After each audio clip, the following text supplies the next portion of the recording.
shit where Aretha Franklin and Rosa Parks was raised at. The city of Detroit is a giant canvas from the sides of buildings, freeways, and signs.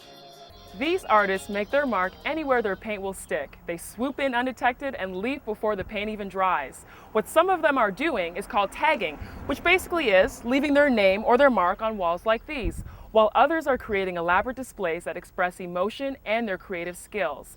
But why do they run if these are supposed to be masterpieces? Well, it's because there's some people out there who believe that these are actually eyesores and nuisances. But there's still many people that believe these are creative works of art that express emotion, tell a story, and show the heart and soul of the city. Just like Van Gogh and Monet, these people never be truly understood. Modern-day graffiti emerged in the early 80s in New York City. It became what we recognize as colorful, elaborate, and skilled pieces on trains and abandoned buildings. Each artist has their own signature. Some are recognized more than others, such as world-known artist from London, Banksy, whose pieces have political and emotional meaning behind them. He's tagged such places as the London Zoo and the Israeli West Bank barrier. But more infamous in our own city is Turtle. No one really knows who Turtle is.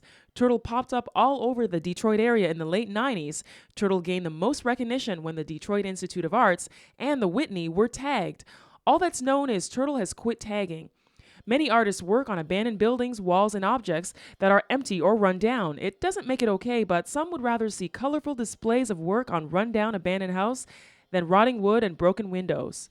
And there's so many abandoned buildings and stuff in Detroit that aren't being used for anything. It's better, I think it's cooler if it's used for, a canvas. This is where the line of art and vandalism begin to blur.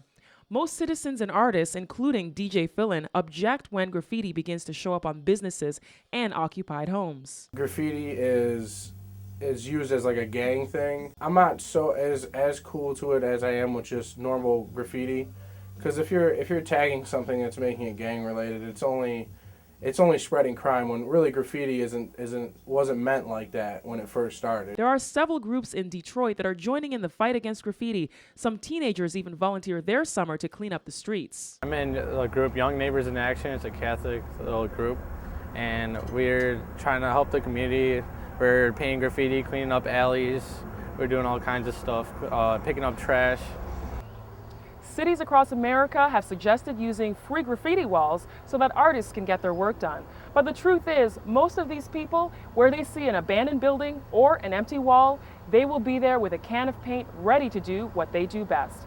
Graffiti on an empty canvas, the largest of them all, and often the most dangerous. For Specs Howard School of Broadcast Arts, I'm Ivy Prosper.